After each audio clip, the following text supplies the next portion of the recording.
Oh, when I was young, I was surfing a lot, windsurfing around the globe, and I wasn't so bad. So I was seriously considering becoming a pro windsurfer when I was around 18. Unfortunately, I didn't do that, so I went into design as I was always interested in arts and painting. Actually, I was shaping and designing surfboards, getting a bit of extra money. So the artwork aspect was actually very important to me, and so that's why I went into car design. And still today, it's kind of a dream job where it's like the little boys in the sandbox playing with cars. It's something like that, just on a larger scale, a bit more professional.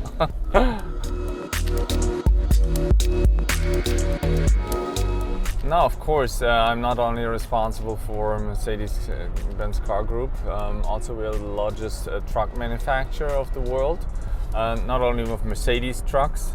You'll probably see one right there, let me check, but also in North America, Freightliner, Western Star, the big trucks, and then I just came back from Fuso in Japan. We opened a new design studio there, brand new design studio. It's super cool for Fuso trucks of Asia. So we do Fuso and Bharat-Benz in India. It's a dependence of that, and so we're shaping all these global truck brands.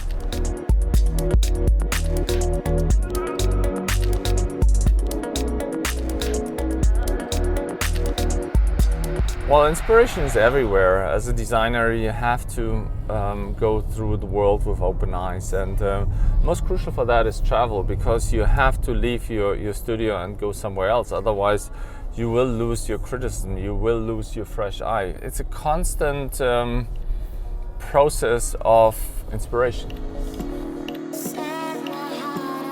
The difference from the over-exaggerated show cars to the production cars is a crucial part of our business. You actually get different results when you ask the designers, please do me a visionary show car, or please do me the next C-Class. You will end up with completely different results. So it's about inspiration of us.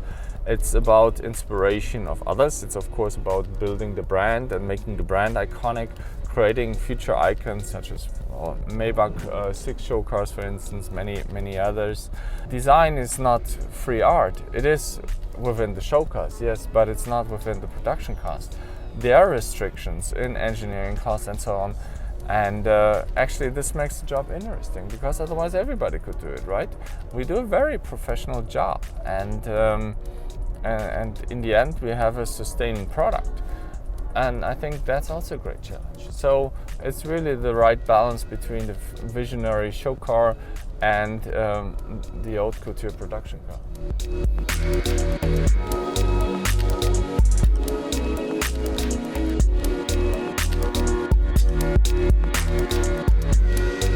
Well, there's a lot of Gorden in every Mercedes, and so also in the Mercedes EQ. It's actually it's a great opportunity to create a new brand, a brand that will define the progressive luxury of the future, that will basically stage a case connected, autonomous, shared, electric. So therefore we developed a new surface language here, of course based on sensual purity. So a car that is beautiful, sexy on one hand, but again for the EQ brand, even more clean than clean. And what is that? That is seamless. You see the surfacing, there's no single line on it. Everything is like light and shadow. Very beautiful, very techy on the other hand. We combine the graphics seamlessly together, grille and headlamps, so we do in the rear.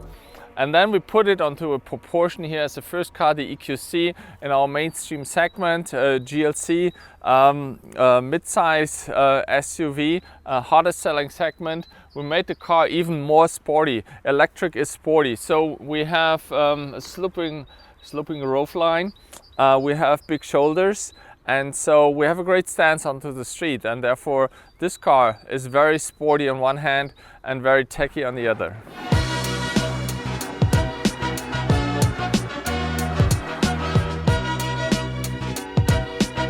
As an artist, I think it is very important that you that you look at yourself, that you listen to yourself, follow your belief and thinking. In our case, our central purity philosophy, which we keep evolving and pushing further and further. And so when a car hits the market, we know it already for 5 years, and so the most favorite car is always the one we are working on right now, as we have progressed in mind so much. And therefore, I think it is crucial as a creative person to follow your own belief and not look left and right about what other people are doing.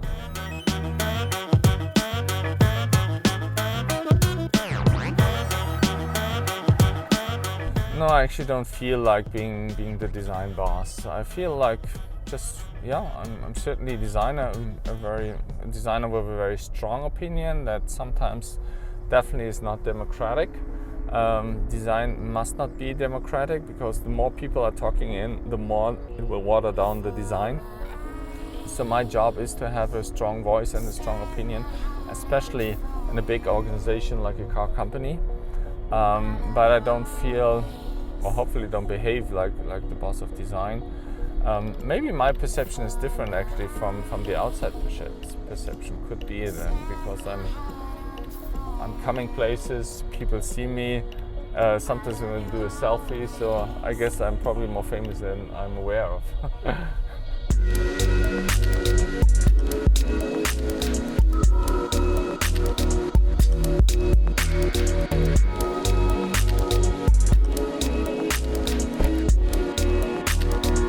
This is the best welcome you can get arriving here in our design center. This is why you design for Mercedes, to design iconic cars like that.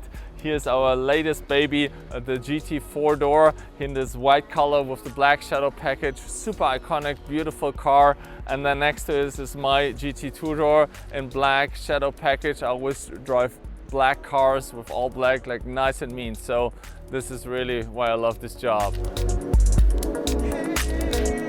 This is not an office, this is an atelier. I mean, the artwork aspect again is why I started that job. And the only time I have to paint is when I'm in my office. Most ones I give away to people. And but yeah, that's what I really enjoy. Yeah.